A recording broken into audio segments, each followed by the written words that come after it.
Amateur Traveler is in its 20th year now, but can you imagine if I had people on the show who had never been to the destination, but had just read about it or seen a movie about it? That wouldn't make any sense at all, and you wouldn't listen. We all know how important it is to receive advice from people who know a destination to get the most authentic local experience. And a great option for experiencing this is Explore Worldwide and their authentic small group adventures, led by local tour leaders, perfect for solo travelers who want to meet like minded people with a desire for adventure. I'm often an independent traveler, but two of my last three trips were with small group tours because they organize everything and it's a lot easier. If you want to recreate the tour I did to Malta, they have a Malta and Gozo Discovery Tour. I'm intrigued by one of their tours called A Taste of Sicily. The company again is Explore Worldwide, and visit exploreworldwide.com to learn more. And thanks to Explore Worldwide for sponsoring this episode of Amateur Traveler. The nights are long, the days are short, and the weather is chilly to downright cold, depending on where you are. It's a good time to slip into a Quince iconic Mongolian cashmere sweaters, which start at only $50. You can treat yourself to everyday luxury at an affordable price with Quince. If you really want to dive into luxury, you can check out their leather handbags, washable silk shirts, and European linen sheet sets. Whatever you're looking for at Quince, all the prices are 50 to 80% less than similar brands, and they do that by partnering directly with top factories and cutting out the middleman. They only work with factories that use safe, ethical, and responsible manufacturing processes. And of course, they use premium fabrics and finishes for that luxury feel in every piece. But you've already heard me rave about my Quince travel pants. Treat yourself this winter without the luxury price tag. Go to quince.com/traveler for 365-day returns plus free shipping on your order. That's QUINCE.com/traveler to get free shipping and 365-day returns. Quince.com/traveler. And thanks to Quince for sponsoring this episode of Amateur Traveler. Got my bags packed, I'm on a roll. I'm heading out there and I'm ready to go. I'm looking real good in my passport photo. Oh, no. Amateur Traveler, episode 670. Today, the Amateur Traveler talks about lions and elephants and Cape Buffalo, rondevals, flamingos, salt flats, and a great big waterfall as we take an overland trip from Johannesburg, South Africa to Victoria Falls. Welcome to the Amateur Traveler. I'm your host, Chris Christensen, and today we're going to talk about the 2019 Amateur Traveler trip, an overland trip in Africa. Let's talk Africa. I'd like to welcome to the show Alex and Eric Georgeson, who've come to talk to us about the recent Amateur Traveler trip to Africa. Alex and Eric, welcome to the show. Hey, thanks for having us. Hey. These guys have never done this before, so I know you're a little self-conscious about this.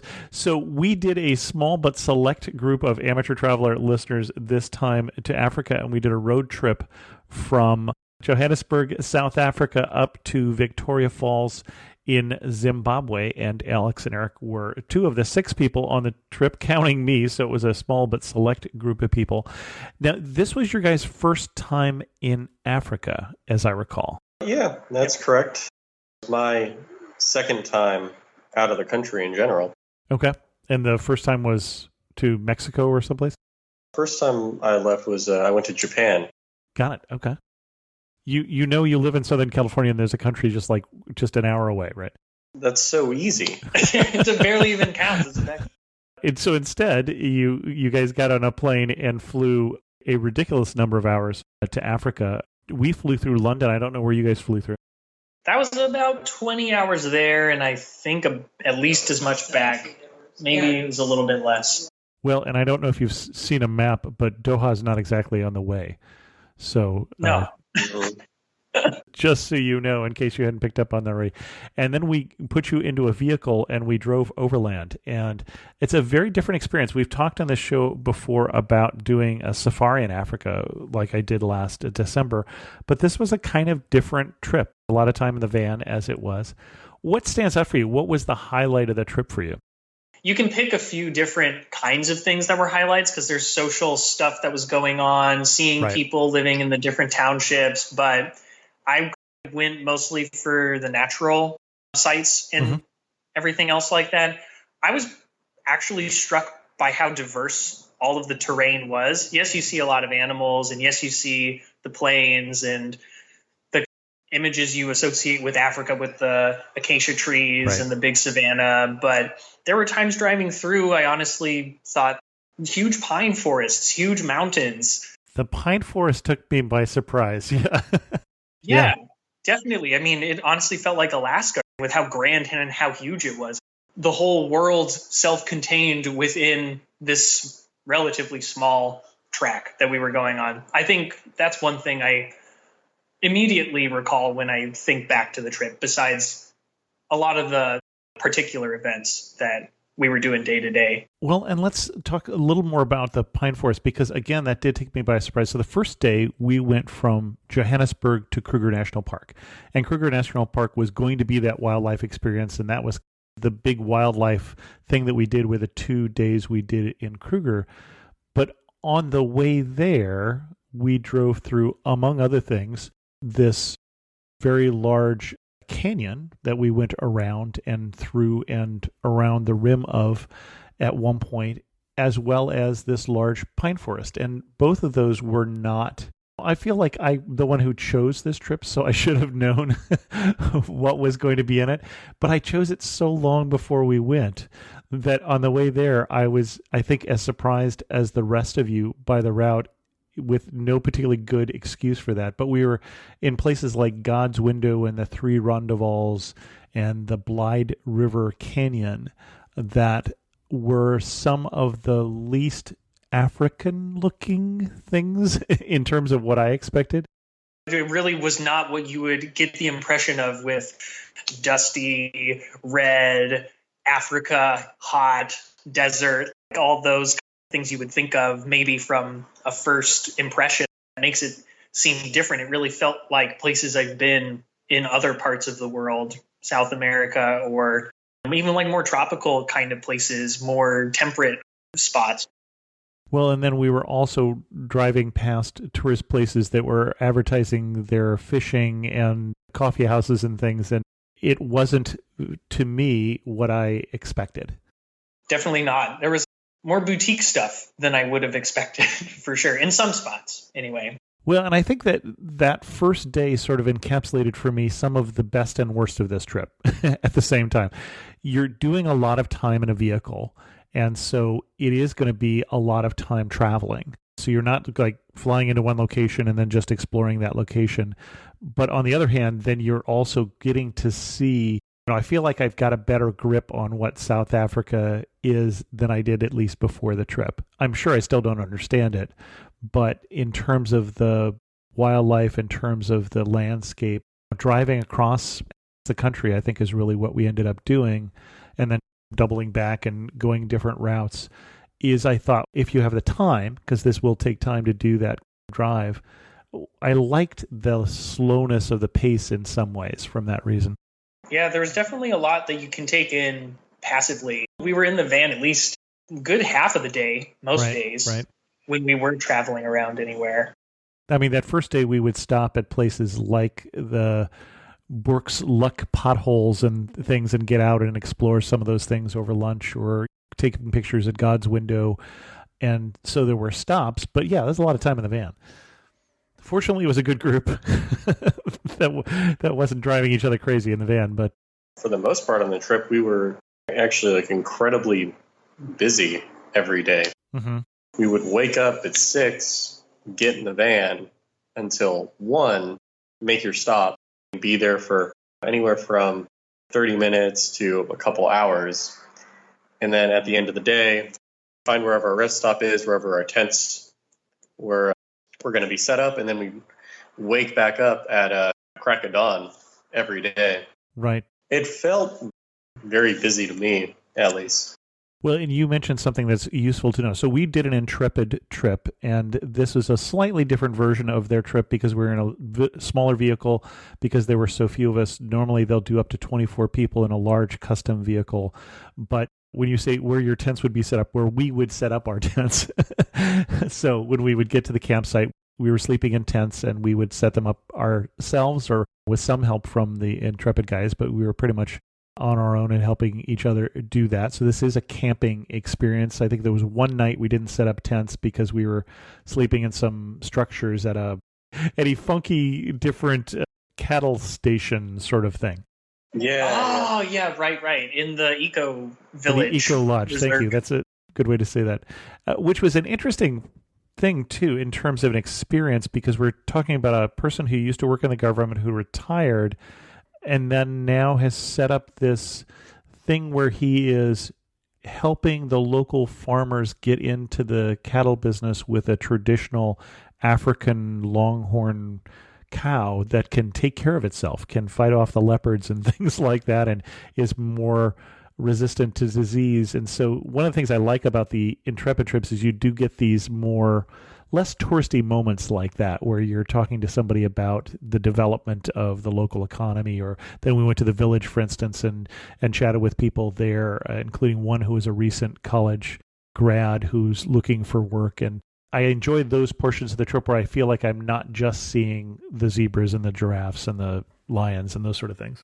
Yeah, there was a lot more personality to more of the spots that we went on this trip than you might get in a regular vacation package experience. Yeah. Like my only other experience that I've ever had, just anecdotally, was with this other group, Gate 1. Oh, sure. Yeah. Bus trip. They have pretty decent vacation packages, and you do see quite a lot of stuff. They can sometimes be local, but this was actually really getting into microcosm of a very local project or a very specific living situation that is not something that a vacation package group would necessarily take a bunch of people over to go see. So you have that intimate experience is one way, I guess you could say it, but you definitely get exposed to more what the locals are thinking about with the Eco Lodge. And when we got to go and talk to Jonas, the engineer student in that village, and just asking them how they do their day-to-day things. And they were all really excited and happy to have people come out to see them, because there's a lot of distance in between those little areas. There's tens or hundreds of kilometers between them and the next town sometimes. So it's cool. Now, Alex, we heard what Eric's highlight was, but we didn't hear what yours was. The salt pans was probably the most visually impressive. It's something that feels like you're at planet Earth and you're looking at a sea of flamingos miles long, standing in a giant puddle. It was a pretty cool experience. And then you would look down and you'd see all the little crevices where the water has pretty recently receded. Well, and you're talking about and I don't know that I can say this correctly, Makgadi salt pans in Botswana. So we did 3 different countries in this trip, which were South Africa, Botswana, and Zimbabwe. And towards the end of the trip, on day 6, we were in one of the largest salt flats in the world. I say one of the largest. I think the largest one is actually also in Botswana. It is right adjacent to it, and it is the size of Switzerland. But we were in a smaller one here that had water in it, and an ocean of flamingos. I think that's a good way of saying it. At one point, I'm pointing out to Joan as we were driving up, I said, I think those are flamingos. That looks like there's a line of pink. And she wasn't seeing what I was saying. And as we got closer and closer, there were just more and more birds out there. And of course, going out there to watch the sunset was a very picturesque spot also. And quite different, because there was a number of different wildlife out there. Some that we had seen before. By this point, we had seen wildebeest and we had seen zebra. We hadn't seen ostriches yet. I think that was our first spotting of ostriches on this trip. But a very wide open space, very, very different from, for instance, in South Africa in the national park in Kruger. A lot of the places we were in Kruger were really enclosed spaces, not inside obviously, but you couldn't see very far. It wasn't that great broad savanna experience that you often see on the National Geographic Channel.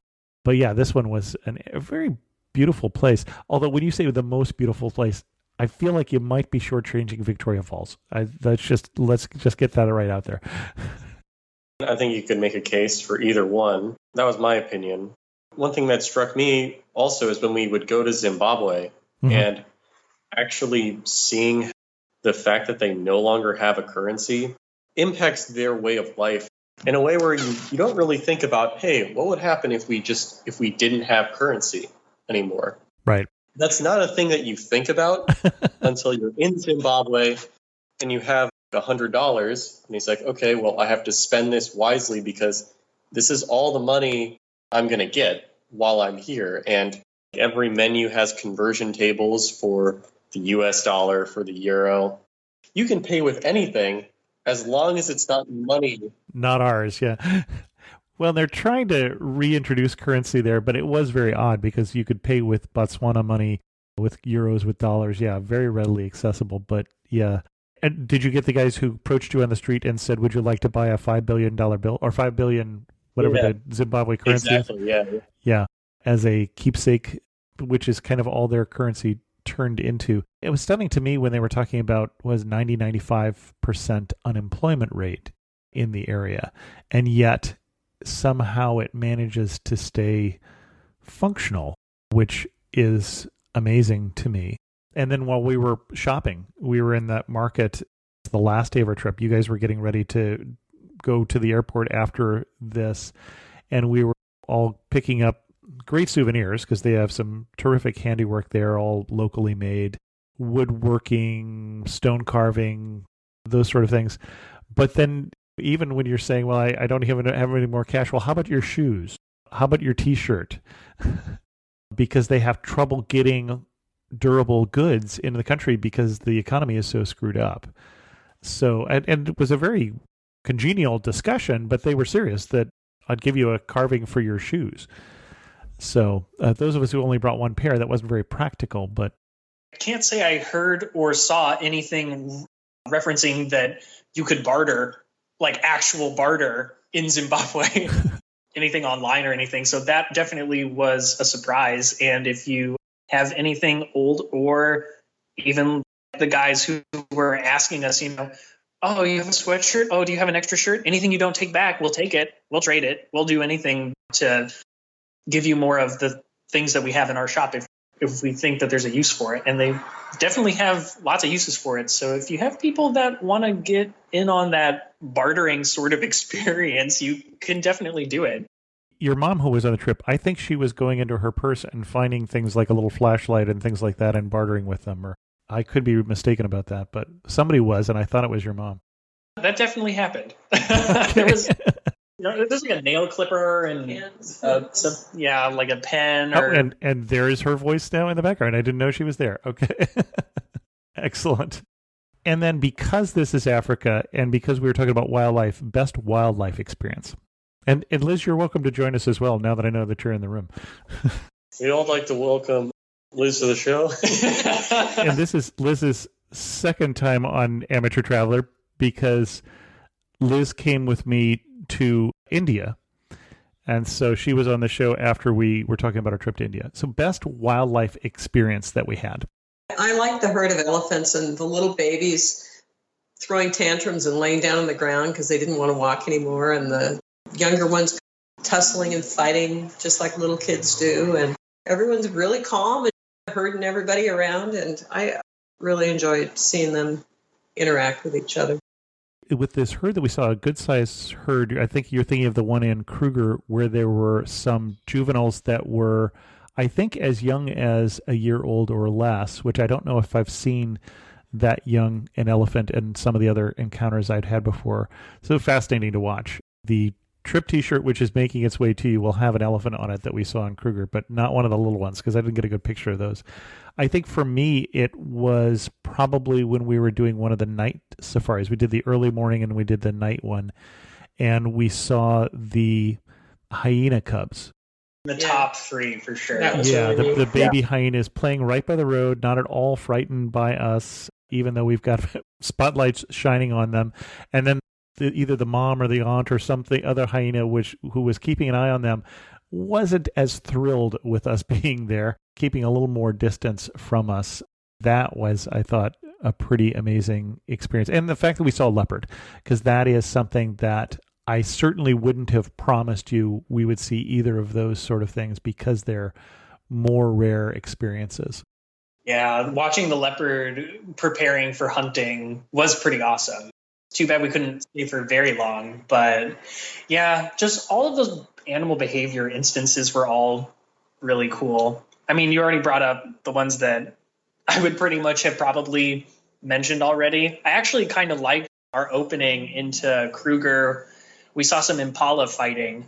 Oh, right. Mm-hmm. 2 male impala that were wrestling for territory and females and stuff. And which is an interesting thing to learn about too. Because how like, oh, hey, it's mating season. I'm not going to eat for 2 weeks as I fight everybody who comes next to me. Right, exactly. It's like the ultimate gauntlet, but you're watching it. Just all those things, you can see it in a zoo and you can imagine maybe what they might do, and you get to watch Planet Earth, but then you see them trying to break each other for a good few minutes. It definitely set the tone for what to expect in the rest of the park for me, I think. Aside from the other ones you mentioned already with the giant herd of the elephants and the dynamics there and the leopard and the hyenas. The day that we saw the lions, before we saw them, we went through that herd of buffalo as well, where we actually had to ride through all of them. Yeah, I was going to say, we haven't mentioned it. It's sort of like the elephant in the room. It's the zebra in the tent. So Alex had a wildlife experience we did not expect. So the rest of us are off on a hike at Moremi Gorge, which the hike itself, we have to mention this because it starts with a normal hike. You've got your walking stick. You're going through some streams. We see some dasi, which are these look like overgrown rodents that are supposed to be the closest relative to an elephant, which is still hard to picture. The guide is explaining the different plants we're seeing and things like that. And then it's like, okay, now put down your sticks, because from now on we're going to be grabbing onto cables and going down the sides of these rocks, and okay, in ways that I'm sure no lawyer in the U.S. would permit someone to do in a park.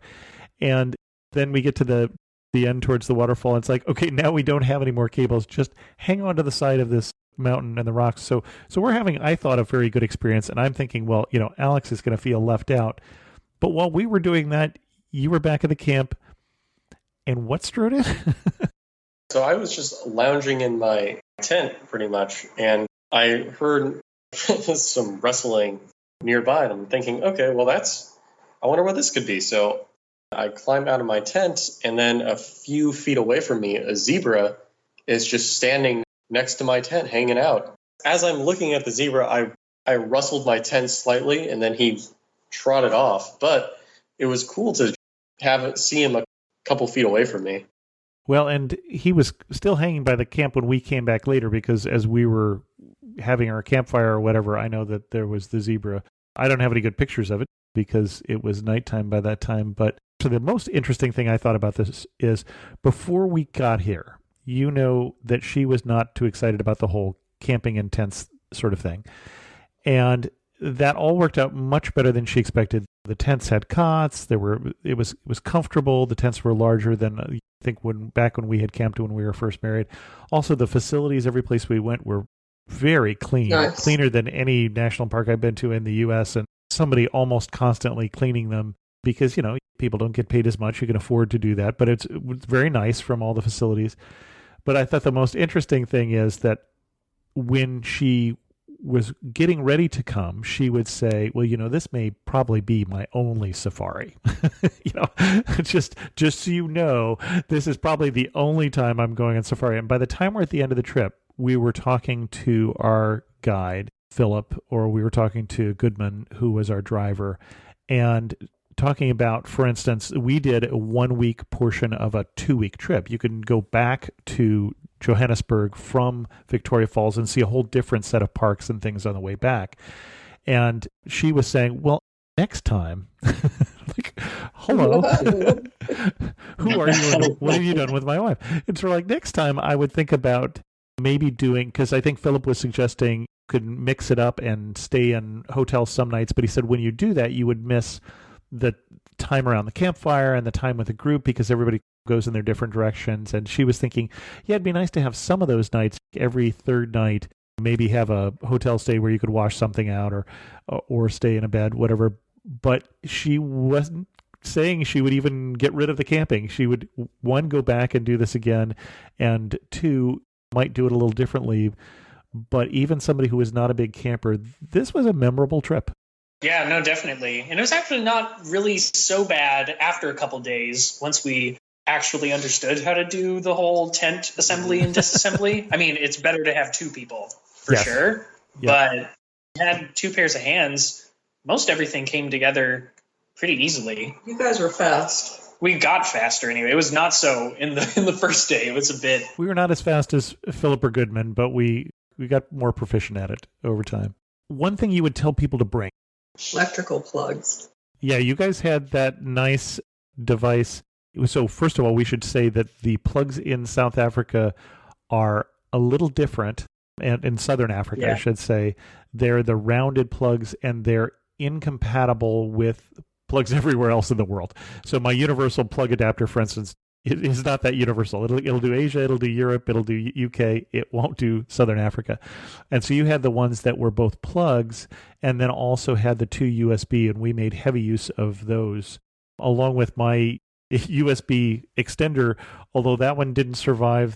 I think the surge that we had when we were at the one Echo Lodge and their power went out and then came back on again, I think it may have protected our devices, but it was fried in the process.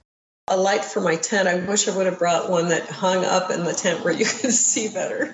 Okay. Yeah, like Pat had the solar lantern sort of things that were very nice, I think. Any portable electronic device that you do want to bring, like if you have a battery bank solution, that will always carry you through any infrastructure that you might miss at one site when you're going from one place to the next, because there's so much variability with what might be on offer depending on the campsite you go to or the place you're going to stay for a few days. I was pretty much piggybacking on what anyone else had on hand. I wasn't really at all prepared for being able to charge my phone every day. If I didn't have a USB outlet somewhere, I thought maybe USBs would be more common, I guess. But if you don't have the power adapter that will plug into an electric wall, there's not a lot of solar or remote charging station capabilities at all. And not a lot of Wi-Fi, so you have to be prepared to not really have a Wi-Fi connection unless you bring it. Well, and I was actually surprised. We had more connectivity than I expected and more access to power than I expected, because every campsite we had power, as long as you had the right plug. Yeah. And then a few of them had Wi-Fi, and I think because we were on the T-Mobile plan, we had access to cell phone connectivity in Zimbabwe, and we also went to Zambia for lunch, just to get one more country, the day that you guys took off to Livingston, and then also in South Africa. In all three of those countries, we had access to cell phone. We did not have access in Botswana, which I knew because I'd been there last year. But that was actually one of the camps that had Wi-Fi. So I was surprised how much connectivity I had. I was expecting to have little or none, and had more than I was anticipating. Part of it is just expectations. Right. And then one thing that you did outside of this trip that you were glad you'd done. So you guys, for instance, came in a day early. I'd say go to the museum. Yeah, go to the Apartheid Museum. Apartheid Museum in Johannesburg. The thing I really liked about that museum is how, first of all, the history is so recent, and also it teaches you a lot about human nature and why everything happened to the way it is. And it took me aback on how upfront the museum was about how racism impacted their lives for so long. Right. And also how many people had to die in order to get any kind of rights that they now have today. It was adding on to that impression, how much of a mark it made for understanding what the whole apartheid struggle was about. When you open into that museum, we were there for about 3 hours, I think. Or longer even. We had a limited amount of time, though, and we thought that at our pace, we were going to be able to see pretty much everything, maybe have some time left over. We barely even got halfway through it. Yeah. But when it opens, the museum is regular old historical museum. Oh, this is where Johannesburg started. It was a gold mining town. And you have all of these kind of innocuous facts that actually built the whole context for the economic situation and motivation for developing the whole town, and the kinds of clientele that it brought, and how it displaced and rearranged the native populations that were in those regions, and how those groups then started to have political strife, which also dovetailed with poorer economic conditions for other groups, then developed into various ethnic groups that then tried to take on political supremacy and created that conflict there. And then the slow, steady boil up to the kind of viscerally horrifying racism and apartheid that you can see later on in that museum, in all of the media, in all of the movies, in all of the TV broadcasts, in all of the music, and all of this rich information and artifacts of that period of time really cements and makes prominent what that whole struggle was like what Alex was saying, just how much Nelson Mandela and his various supporters had to go through just to have basic political representation and to vote for their own self-determination, and how that was stymied by various economic interests at the time. And to see their perspectives side by side with one another was, you can't really describe it with words alone. You just kind of have to be there. There was a exhibit with Nelson Mandela's cousin or his nephew or someone like that. Just this circularly contained photo exhibit of photos that he took during the height of the apartheid protests, which is where most of the violence happened. But these were all photo negatives that he had, and they were destroyed partially in storage. And the ones that he decided to publish were enhanced in some respects for the ones that he picked in how they were damaged. Like, there were certain stages with student protests where you saw some of the negatives had deteriorated around students and focused your attention on certain politically relevant persons or people that were leading rebellions or protests at the time, or enhancing the violence of the police against student protesters and the suppression of neighborhoods and townships. It really was this unintended kind of highlighting of what the whole story was really like. And I'm not really much for keeping up with that kind of history in any intimate kind of way, but this museum just totally lays it out, built up from the elemental history of that whole city, and then layering it on you with more of the people's experiences. And then that was just even more enhanced when you actually get into Johannesburg and you go to the townships and you see where Nelson Mandela lived. And it's like a storybook movie come to life, and you're watching it and walking through it almost. It was really, really, really cool, for sure. Let's take a break here and hear from a sponsor, and that's mytravelcreditcard.com. I think it's clear that if you've been listening to Amateur Traveler that I love travel, but I don't love paying for travel, or at least I don't love paying extra for travel. That's why each day I help pay for my travel just by buying my groceries, my gas, and my gadgets. For a number of years now, my wife and I have used travel credit cards for our daily expenses. Then every year, we reap the rewards by using the points we earn to pay for airline tickets and hotel rooms. We get extra benefits along the way, like airline credit cards that let us waive luggage fees and hotel credit cards that give us a free night a year.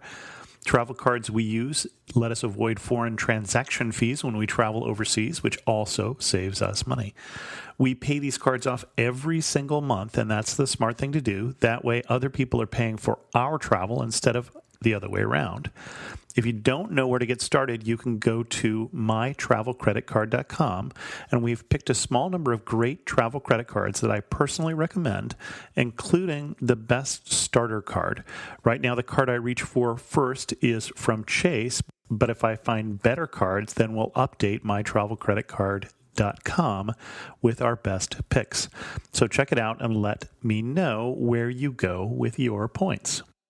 When we choose these trips, the length is always controversial because some people don't have much time off and some people have more time off. And so we try and choose a trip that's sort of these 7-10 to 10-day range, and then knowing that some people will add on extra time. So you'd added on an extra day. We're there in Johannesburg. We didn't do anything in Johannesburg, but we added on 3 days and did Cape Town, including a trip out to Robben Island, which is a UNESCO World Heritage Site, and that's the prison where the apartheid demonstrators, the leaders of apartheid, basically ended up being in jail for decades in many cases. And our tour guide actually was one of the people who was jailed, or one of our two tour guides, the one who took us through the prison.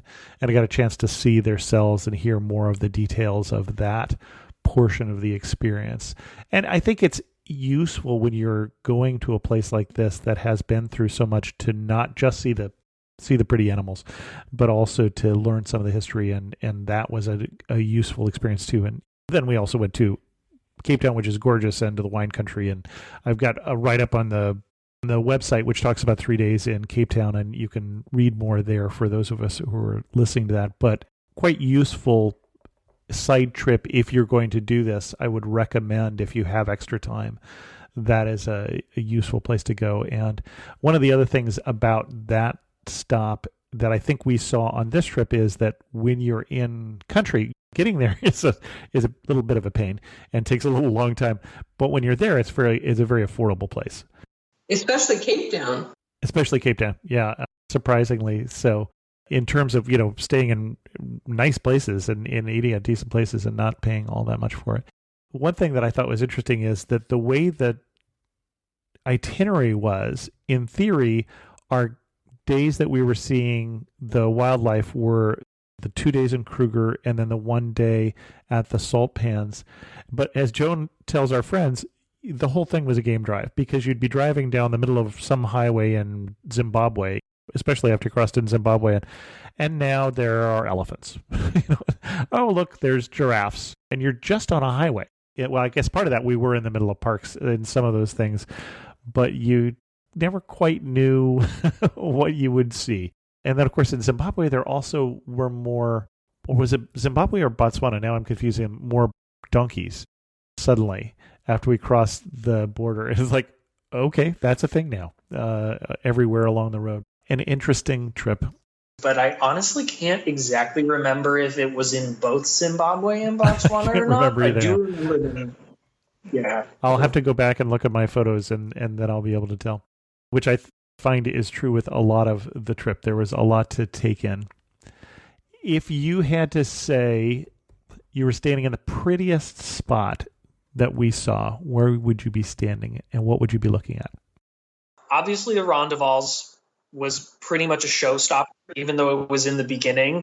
You really do feel like you're in the clouds, up in the sky, looking down over the earth.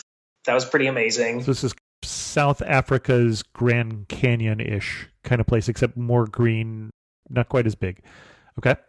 I was very struck by, in the salt pans when we were going back to the campsite and seeing the sky and seeing it in contrast to the savanna and against the trees, it was a perfect, almost prismatic separation of all the colors in the sky. The entire sky was being reflected through some kind of a clear crystal, and it was absolutely clear during the twilight, and you just saw these beautiful black silhouettes of trees coming up through the high grasslands. And I tried taking so many pictures on my phone. This is like one of those things that you see in like high def, incredible 4K wallpapers that someone somewhere took so that you can see this incredible single moment for what happens here every day. And that definitely was something I'd still remember, even though I don't have an exactly good picture of it. There are some okay ones, but those are probably my two that I remember off the top of my head. And you actually just reminded me of a wildlife moment that I wasn't expecting, and that was when we got back to that camp. Philip, who was our guide, great guide, was saying that he took us out to see the bush babies. And the bush babies, one of the world's smallest primates, he basically walked up to, I feel like he had to walk to maybe one or two or maybe three trees before he shone his flashlight up, and there were bush babies looking down at us.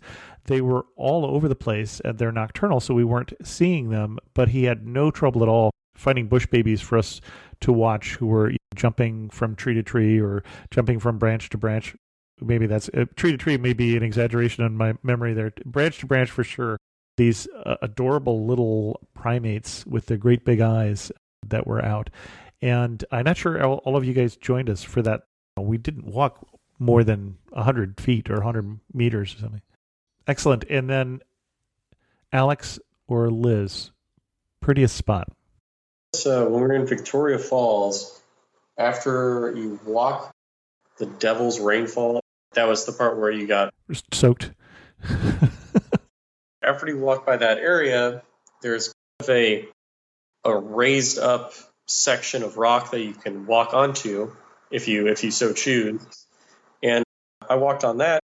Looking on that, I really liked that view. One, because you're up above a little bit where you have been from before, where when you're walking through Victoria Falls, a lot of it is sectioned off where you have a bunch of vines and you don't feel like you're on the edge of the falls as much. But when you walk up onto those rocks, I really like that view because I don't think it's for everybody, but it does feel like if you were stupid about it, you could just actually fall to your death.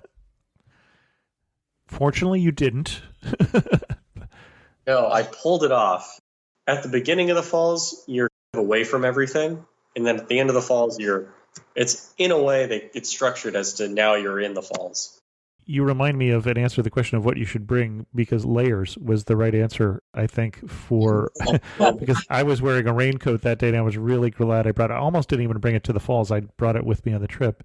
And then also in the morning, some of those morning and evening game drives, it was cold. And it was by the middle of the day, it was warm and it was shirt sleeve weather. But I was really glad that I had the coat, the hat, the sweatshirt. Basically, you needed layers, I think is the correct answer to what to pack. And then Liz, prettiest spot. I like the silhouette of the trees, especially at night when you would see the big trees that are unique to Africa, and I don't remember what they're called, but they start with a B. Oh, the baobab trees. Oh, yeah. To see their outline and to see just sitting up there on the plain, and especially when the sun was going down, it was all orange and red and different colors. And it was just so expansive. I really liked that. But I really liked everything. I loved seeing the animals, and I loved Victoria Falls. And I wish I could have had more time, but we only have so much time. I'll definitely go back to Africa. I don't know where, but somewhere. And I would have to say the double rainbows at Victoria Falls was pretty darn special. Either that or just before Eric's driving back from the sunset at the Salt Flats, the sunset itself I thought was stunning. Felt like a real African moment as you have flamingos flying across the horizon. And of course you've got your sundowner. You've got your beer or whatever your drink of choice is at that point. It was a very touristy moment because we were there with a number of different tour groups at the same time, but beautiful spot. Excellent. The one question I usually ask on the show is one thing that makes you laugh and say only in Africa. Any of you added mapani worms to your regular diet now since coming back? Oh, the mapani worms, yeah. I have. I've raised my own brood. This isn't exactly like a major thing, but when we were in Zimbabwe, there were a ton of these advertisements for blazing fast fiber internet, and they have all of these super goofy mascots that were incredibly badly photoshopped, and I loved all of it. Every single one of them that I saw, there'd be like this weird funny crocodile or a cheetah in a convertible with these horrible sunglasses. Oh yeah, wearing like a tracksuit. Yeah, like he's like wearing like tracksuits and all these other local flavors of what's cool. This is so only something you would ever see in Africa. And similar to that is going into a convenience store and seeing some of the products that they sell. I took a bunch of pictures of these hilariously goofy names for various products. And some of them are super straightforward, and then others of them are just, why would you even call it that? It's so wacky. I liked the way that our guide would talk about chimps. There was just hatred in his voice. You could tell in Philip where he's The baboons, right? Yeah, he's like, The "They're just a baboons, bunch okay. of little cheap bastards." He's like, yeah, dude, that sounds like an Africa problem. I think when we were at the town in Mapane, I think we were talking to the locals there, and they were talking about of basically baboons coming in and stealing stuff. And so it's something you just had to watch out for. It's like local hoodlums. Yeah. Oh, yeah. No, they're crafty. Liz, one thing that makes you laugh?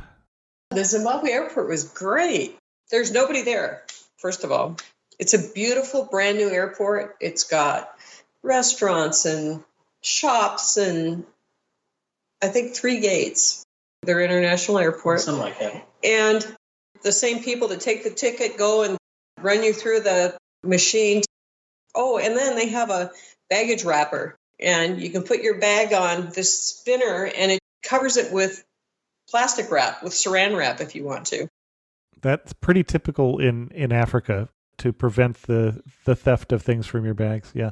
Well, and I don't know if it happened when you were there, but when we drove up, there was an African group singing outside. That's right, the welcoming committee. Yeah. Yeah. I mean, yeah, I guess that is fair. That is a pretty Africa-only thing. I was actually remembering at the gates how they kind of looked like their traditional housing, how they were like spiraling. So when you would go through your international gates or wherever to get to the gate with your airplane, normally we think of, oh, here's your little slot against this giant rectangular area. There's a bunch of different little doorways to different gates. But at the airport, you go in to these spiral towers, and when you look at them from the outside, they honestly just look like traditional housing. Round with the round cone roofs. Yeah, they just have their own like independent little airplane house gate things. Like their own rondavels, kind of. Yeah, like their own rondavels. Yeah, exactly. One of those. Oh, this is different and very local. Well, and I think the other experience that you just have to have a good sense of humor is crossing into Zimbabwe. I think it was. We crossed into the border there, and there's this long line of people, and then you've got your fixers. And I don't know quite what happened there, but we realized how the fix was in. We had some expediting there, I think, that went along. It seemed, yeah, okay, that's the way things work here. I remember the first time I was in Africa, we were completely flummoxed by the Nairobi airport, and it was the opposite of the Victoria Falls airport you're talking about. It was crowded and it was completely chaotic, and if we hadn't basically used the fixing services of somebody, I think we might still be there. Half our luggage, I think, ended up staying there anyway, but sometimes Africa is a little confusing. I think less so than I expected on this trip. I mean, one of the interesting things about going cross country is we'd get off at, okay, now go find yourself some lunch, and you'd walk into a grocery store. And this is very familiar. There were portions of the things where we're hours and hours from Johannesburg at some little town, and everything seems very comfortable and very familiar. And then you get other days where it seems a little different. I guess that is another Africa-only thing, is so much game meat there. Ooh, you want impala? We got impala. Delicious. That croc, amazing. We'd eat that any day of the week, all the time. Only bummed didn't get to try the ostrich and the other thing. I've had ostrich. It's okay. The warthog, I remember some people had tried the warthog sausage. Warthog was really good. Those kebabs were pretty good. That's pretty good. Excellent. Well, my guests again have been Alex and Eric, and surprise, Liz. Thank you, 1, for joining me in Africa when so many people wimped out, and 2, for coming on the show and talking about the experience. Yeah, thanks for having us. It was awesome. I got a follow-up from the recent show that we did on national parks in Washington, D.C. area from Eric Smith, who was our guest. And that is, there is now a date for when the Washington Monument will reopen, and that is September 19th, 2019. If you're listening to this show afterwards, it's already open. Otherwise, make your plans accordingly. I heard from Elizabeth, who's catching up on some older episodes of Amateur Traveler. She said, I enjoyed your podcasts about Fiji and Vanuatu. I visited these island nations in 1979 to 80 with my husband and 11-year-old son during a circumnavigation on a 31-foot sailboat. And then she has a link for that I'll put in the show notes. I particularly loved learning that in the early 2000s, the local culture had largely survived in the outer islands of both countries. In Fiji, our son was carried off to the school by a band of friendly children while we presented the required gift of kava root to the chief.